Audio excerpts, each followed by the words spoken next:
जलील ने जैसे ही अपनी आप बीती लोगों को बताना शुरू की, लोगों के रोंगटे खड़े हो गए। आखिर ऐसा हो कैसे सकता है? मासूक जलील की शादी के अभी 3 महीने ही हुए थे। वो अपनी ज़िंदगी में बहुत ही ज़्यादा खुश था और अपने आसपास के लोगों से भी बहुत मिलजुल कर रहता था। लेकिन अचानक उसके घर में ऐसी घटना हो जाती है। उसे खबर मिलती है कि उसकी बीवी की मौत हो गई है। वह भागा भागा घर आता है। घर आकर देखता है कि उसके आसपास घर के चारों तरफ लोग चारों तरफ मातम मना रहे हैं। बहुत सारे लोग उसके घर पर इकट्ठा हो गए हैं। वो उन्हें पहचान करता है तो पता चलता है कि वो उसके मायके वाले लोग हैं और मायके वाले लोग आ गए हैं और उसे कह रहे हैं कि वह उस लड़की को लेकर अपने घर जाएंगे। भला इस मैयत के समय इतने सारे लोग मायके से आ जाएं, यह उसके लिए हैरान कर देने वाली बात थी। लेकिन उसके घर वाले लोग कह रहे थे, नहीं, जब इसकी मौत यहीं हुई है तो इसका दाह संस्कार यहीं होगा। इस बात पे काफ़ी ज़्यादा बहस छिड़ गई थी और मासूक जलील भी यही चाहता था कि उसकी बीवी की जो मौत हुई है वह यहीं दफन की जाए। लेकिन उसके मायके वाले इतना जिद कर रहे थे। उसमें से एक आदमी था जो बहुत ज़्यादा हल्ला गुल्ली कर रहा था और उन्हें ले जाने के लिए एकदम जिद पे तड़ा हुआ था। जैसे तैसे हार मानकर ये लोग उसे विदा कर दिए। वह उसको लेकर तो चले गए, लेकिन मासूक जलील अभी बहुत ही ज़्यादा हैरान था। वह नहीं चाहता था कि वह अपनी बीवी को खो दे, इसलिए वह उसके साथ साथ जनाजे के साथ साथ चला गया, उनके घर चला गया। फिर वे लोग जब जहाँ दफन करने ले जा रहे थे वहाँ भी उनके साथ चला गया। उसे इस बात पर यकीन ही नहीं हो रहा था कि जिस बीवी के साथ उसने महज 3 महीने गुजारे हैं, जिसके साथ वह इतने लाड प्यार से रहता था, घर में इतनी खुशियाँ रहती थी जिस बीवी की वजह से, आज उस बीवी की मौत हो गई। उसे इस बात का विश्वास ही नहीं हो रहा था। लेकिन करे तो क्या करे, उसकी आंखों के सामने जो कुछ बीत रहा था वह उसे झुठला भी नहीं सकता था। वह इस बात को बताते हुए बिल्कुल ही हैरान हो जाता है। वहाँ जल्दी जल्दी लोग मिलकर उस लड़की के लिए कब्र खोदना शुरू कर दिए। मासूक जलील भी वहीं पर खड़ा था।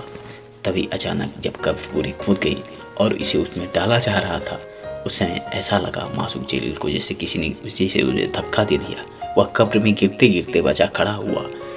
तभी उस आदमी ने बोलने लगा कि भाई तुम क्या कर रहे हो, जो उसके गांव जाकर बहुत ही हल्ला कर रहा था उसकी मैयत को ले जाने के लिए। क्या तुम भी कब्र में इसके साथ ही दफन होना चाहते हो? मासूक जलील जैसे तैसे होके वहाँ से साइड हटा, लेकिन उसकी आदतें, उसकी बातों से ऐसा लग रहा था कि वह जरूर कुछ न कुछ छिपा रहा है। जैसे ही कब्र पर मिट्टी पड़ गई, वह चिल्ला चिल्ला कर कहने लगा, यहाँ पे अब कोई तमाशा नहीं बनाया जाए, यहाँ से तत्काल सब लोग अपने अपने घर चले जाएं। मासूक जलील भी करता भी तो क्या करता, वह भी बेचारा चुपचाप अपने घर आ गया। लेकिन वह बहुत ही हैरान परेशान था कि इतनी तेज इस घटना को अंजाम दिया जा रहा था जिसकी वह कल्पना नहीं कर सकता था। वह सोच नहीं सकता था कि आखिर इतनी तेजी में सारी घटनाएं कैसे घटित हो रही हैं। वह अपने घर आया और अपने मित्र को यह सब बातें बताने के लिए, फ़ोन करने के लिए अपने मोबाइल को निकालने की कोशिश किया, लेकिन जेब में उसके मोबाइल गायब था। वह और भी हैरान हो गया कि अभी कुछ समय पहले तो उसे लग रहा था जैसे कि मोबाइल है, लेकिन अभी गायब क्या हो गया। वह बहुत ही ज़्यादा असमंजस की स्थिति में था, इसलिए वो कुछ समझ नहीं पा रहा था। उसने यह सब घटनाएं अपनी माँ को बताई। उसकी माँ कहने लगी, बेटा ये सब घटना ने तुम्हें झकझोर कर रख दिया है और हो सकता है इस वजह से तुम्हारी ये दिक्कत आ रही हो। कहने लगा कि नहीं, मैं अपने मोबाइल को ढूंढते हुए उस कब्र के पास जाऊंगा, हो सकता है मेरा मोबाइल उस कब्र में गिर गया हो। माँ समझाने लगी कि बेटा आज वहाँ जाना सही नहीं है, क्योंकि लोग यही जानेंगे कि हो सकता है कि ससुराल वालों ने जानबूझकर उसे मार दिया हो। तुम्हारा वहाँ जाना सही नहीं है। जैसे तैसे वह उसे समझा कर रोक कर अपने घर में रखती, लेकिन रात्रि के समय वह निकल गया और निकल कर उस जाकर कब्रिस्तान में पहुँच गया। वहाँ जाकर वह उस कब्र के पास पहुँचने ही वाला था, तभी तो उधर से एक आवाज़ आई। एक आदमी उधर से भागता हुआ आ रहा था, कह रहा था कि यहाँ इतनी रात गए, कहाँ आ गए, क्या कर रहे हो? कहने लगा कि नहीं, मेरी मोबाइल इधर ही कहीं गिर गई है, मैं उसी को ढूंढते हुए इधर आया हूँ। मासूक जलील की यह बात सुनकर वह कहने लगा, कहीं तुम्हारा मोबाइल उस कब्र में तो नहीं गिर गया जो आज दफन की गई है? चूँकि यह हैरान रह गया कि इसको ये बात कैसे पता, वह उसे पूछने लगा कि आप ऐसे कैसे बता सकते हैं। वह कहने लगा कि देखो, तुम्हारी मोबाइल यदि कब्र में गिर भी गई हो तो तुम उस कब्र को नहीं खोद सकते हो, नहीं तो सारा का सारा सब तुम्हारे घर पर जाएगा, तुम्हारे ऊपर जाएगा। और अभी इस लड़की के गांव वाले ये बात जान जाएंगे तो उसमें तुम्हें मारने लगेंगे, पीटने लगेंगे, फिर तुम्हारा यहाँ से बच के जा पाना बहुत ही मुश्किल है। वह उसे डरा भरा कर कब्रिस्तान से बाहर कर दिया।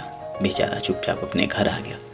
लेकिन घर आकर वह चुपचाप अपनी माँ से ये सब बातें भी बताई। माँ कहने लगी, बेटा कल मैं तुम्हें नई मोबाइल दिला दूंगा, क्योंकि तुम्हारे पास अब बीबी भी नहीं है और मोबाइल भी नहीं रहेगा, तो तुम्हारा समय काट पाना बड़ा मुश्किल हो जाएगा। लोगों से बातचीत करोगे, मिलोगे जुलोगे तो हो सकता है यह दर्द धीरे धीरे कम हो जाए। अगले दिन उसकी माँ ने उसके लिए एक मोबाइल मंगा दी और वह अपना मोबाइल लेकर सोने चला गया। रात्रि के समय जब वह 12 बजे के आसपास में अपने नंबर को डायल करने की कोशिश कर रहा था नया सिम लगाकर, फिर वह नंबर से घंटी जाते हुए नजर आया। वह हैरान था कि जो मोबाइल उसका गिर गया उस पर घंटी जा रहा है, और उस घंटी के बजने के कुछ टाइम बाद वह फोन रिसीव भी हो गया। यह मंजर देख बहुत ही हैरान कर देने वाली घटना थी, क्योंकि वह नहीं पा रहा था कि उधर की जो आवाज़ आ रही है वह कैसी भयानक और डरावनी आवाज़ है। वह और ज़्यादा हैरान हो गया और उसी रात्रि के 2 बजे वह अपनी बीवी को बचाने के लिए, और ऐसा लग रहा था उसे कि उसकी बीवी बहुत ही बड़े संकट में है, हो सकता है उसके साथ कुछ न कुछ छिपाया जा रहा है, कुछ न कुछ उसके साथ घटना घटी है। वह भागता हुआ उस कब्रिस्तान की तरफ जाने लगा। उसे लग रहा था कि इस समय वह कब्रिस्तान में रहने वाला आदमी नहीं आएगा, लेकिन अभी वह रास्ते में ही उसे फिर से मिल गया। कहने लगा कि देखो तुम बार बार यहाँ क्यों आ जा रहे हो, तुम सबके घायरे में आ जाओगे और सबके नज़र में आ जाएंगे, तुम यहाँ पर नहीं आओ। वह कहने लगा, बहुत ही घटना जो है मेरी बहुत ही ज़्यादा संजीदी है, और कृपया करके आप मेरा रास्ता ना रोकें, मुझे छोड़ दें। लेकिन वह कहने लगा, मैं यहाँ पर गार्ड हूँ और मुझे यहाँ ड्यूटी देनी होती है, इसलिए जो कुछ भी होता है मुझे उसका सब चीज़ों का हिसाब किताब लोगों को देना रहता है, मैं आपको अलाउ नहीं कर सकता। वह वहाँ से निकला और सीधे अपने ससुराल की ओर चला गया। रात्रि के समय जो अपने ससुराल पहुंचा और वहां दरवाजे के आसपास बरामदे में देखा कोई था नहीं, वह सीधे ही बिना किसी से पूछे ताछे अंदर घुस गया। अंदर जाकर देखा तो सब लोग आपस में बातचीत कर रहे थे और सब लोग आपस में इतने गर्मी के साथ उसकी बीवी की बातों को लेके बहस कर रहे थे और उसे भला बुरा कह रहे थे। वह बेचारा एक किनारे खड़ा हो गया और चुपचाप उनकी बातें सुनने की कोशिश करने वाला था। तब तक उसके हाथ से एक दीपक टकरा गया और वह गिर पड़ा। अचानक सबकी ध्यान उसके ऊपर पड़ गई। लोग पूछने लगे, इतनी रात गए आप यहाँ कैसे आ गए? उसकी सासू माँ पूछने लगी, बेटा क्या हुआ, तुम यहाँ कैसे आ गए और कब से यहाँ खड़े हो? वह कहने लगा, देखिए सासू माँ, मैं अभी आ रहा हूँ और मुझे आपसे कुछ बात करनी है, मैं आपसे कुछ कहना चाहता हूँ। उसकी सासू माँ कहने लगी, बेटा कहने सुनने के लिए तो बहुत समय है, लेकिन भी हम लोग किसी दूसरे मसले में पड़े हुए हैं, तुम अच्छा होता हम लोगों की मदद करते। वह पूछने लगा, माँ कौन सा मसला है, बताओ, मुझे भी बताओ। वह कहने लगी कि देखो, जब से अब तुम्हारी बीवी मरी है तब से मेरा भांजा गायब है और सब लोगों का शक उसी की तरफ जा रहा है कि उसके मरने के पीछे उसका तो कोई हाथ तो नहीं है। हम लोग उसी की खोजबीन में लगे हैं और वह मिल नहीं रहा है। वह कहने लगा कि ठीक है माता जी, मैं इसकी कोशिश करता हूँ और मैं ही चाहता हूँ कि उसे जल्द से जल्द ढूंढ लिया जाए, जिससे कि बढ़ती हुई गुत्थी को सुलझाया जा सके। अब वह उनसे बिना कुछ कहे चुपचाप वापस घर आ गया और घर आकर उसने उस वक्त की तलाश करनी शुरू कर दी जब वह कब्रिस्तान का पूरा डिटेल पता कर ले कि कब वह रहता है कब वह नहीं रहता है शख्स। और उसने पता भी कर लिया। और अगले दिन रात के समय जब वह कब्रिस्तान में गया और वहाँ से मिट्टी हटाना शुरू किया, अपनी बीबी की कब्र को खोदना शुरू किया, उसे बहुत ही आश्चर्य हो रहा था कि जिस मिट्टी को बहुत ही दबा दबा के रखने की कोशिश की गई थी वह इतना हल्का फुल्का कैसे है। और ऐसा लग रहा था जैसे कि काफ़ी नमी हो उस मिट्टी में। वह पूरा कब्र खोद मारा, लेकिन कहीं भी उसकी बीवी की कोई लाश नहीं नजर आई। हैरान था, परेशान था कि आखिर ये सब हो कैसे गया। और ये वही कब्र खोद रहा था जिसमें उसकी बीवी को दफन किया गया था। वह ससुराल में जो उसका भांजा गायब हुआ था उसको ढूंढने के लिए चल पड़ा। उसे लगता था कि यहीं से कुछ न कुछ उसको सुराग मिल जाएगा और अपनी बीवी के बारे में सब कुछ उसे पता चल जाएगा। वह कोशिश करने लगा और लोगों के आसपास पूछने लगा उस चौराहे में कि किसी ने उसे देखा क्या। बाद में उसे एक चाय वाले से पता चला कि हाँ, उसे बस में चढ़ते हुए जाते हुए देखा। चूँकि वह अलीगढ़ में रहकर नौकरी करता था, इसलिए वह बिना लोगों से और ज़्यादा जानकारी जुटाए चुपचाप अलीगढ़ के लिए निकल गया और उसकी तस्वीर दिखा कर लोगों से पूछने लगा। बहुत ज़्यादा खोजते हारने के बाद से 1 हफ्ते के अंदर उसने उस शख्स का पता खोज निकाला और वह जाकर दरवाजे को खटखटाया। लेकिन जब दरवाज़ा खोला उसके तो हक्के बक्के गुम हो गए। वह यह मंजर देखकर हैरान हो गया कि जिस बीवी को ये सब मिलकर कब्र में दफना गए थे वह बीवी उसका दरवाज़ा खोल रही है। वह औरत भी शर्म के मारे लाल पीला पड़ गई। समझ नहीं पा रहा था कि आखिर ये सब हुआ क्या है। वह कहने लगा कि ये सब क्या है या कैसा ड्रामा है। मेरे तो कुछ समझ ही नहीं आ रहा था कि हो क्या गया है और ये हो क्या रहा है। जैसे ही आवाज़ जोर जोर की आने लगी, अगल बगल के लोग खड़ा होने लगे, लेकिन वह लोगों को समझा बुझा कर दूर कर दिया कि यह उसका पति का शौहर है और वे आपस में कुछ जरूरी बातें कर रहे हैं। संजोग से उस समय उसका भांजा नहीं था, वह कहीं बाहर काम से गया हुआ था। अपनी बीवी से कहने लगा कि ये बताओ, आखिर ऐसी कौन सी आपदा आन पड़ी थी कि इतना बड़ा नाटक तुम लोगों ने किया।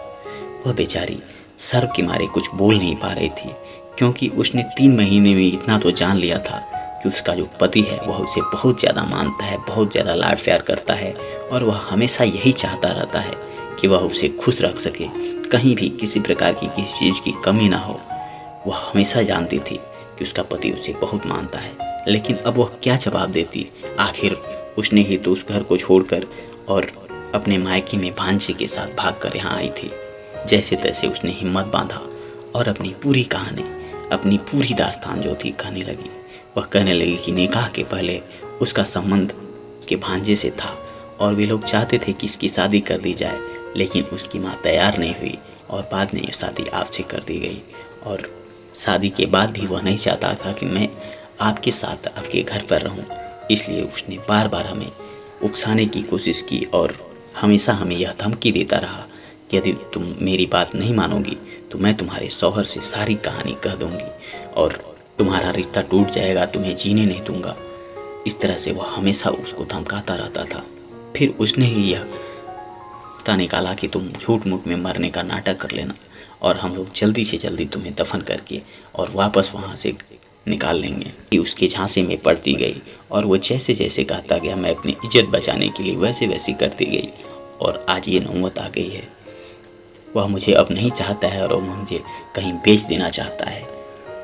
उसका पति जो कि बहुत ही ज़्यादा दयावान था, वह अपनी बीवी की बातों को सुनकर और उसकी आंखों में देखकर यह समझ गया कि उसकी बीवी बहुत बड़ी मुसीबत में पड़ी हुई थी, जिसकी वजह से उसने यह गलती कर दिया।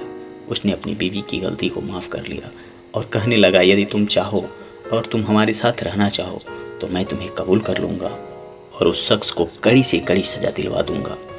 उसकी बीवी भी मान गई और जैसे ही वह घर आया उसे पुलिस के हवाले कर दिया गया और उसे कड़ी से कड़ी सज़ा दी गई। उसे उम्र कैद की सज़ा हो गई और ये दोनों पति पत्नी वापस अपने घर आ गए। कहा जाता है मित्रों, कभी कभी दबाव में, किसी के बहकावे में आकर औरतें या लड़कियां गलतियां कर देती हैं, लेकिन यदि गलती उनकी माफ़ करने लायक हो तो उसके माफ़ कर देना चाहिए और उसे एक नई ज़िंदगी ज़रूर दे देनी चाहिए, क्योंकि हर बार किसी को सिखाने के लिए उसे सज़ा देना ज़रूरी नहीं होता है। और इस कहानी के माध्यम से मैं आप लोगों से यही रिक्वेस्ट करूँगा कि हमेशा अपने परिवार के साथ खड़े रहें, चाहे वह अच्छा समय हो या बुरा समय हो, वह परिवार ही आपका है और ज़िंदगी भर आपका साथ देने वाला है। आज की ये कहानी आपको कैसी लगी हमें कमेंट बॉक्स में ज़रूर बताएं और चैनल पे नए हैं तो चैनल को सब्सक्राइब कर लें, अपने मित्रों यारों को ज़रूर साझा कर दें।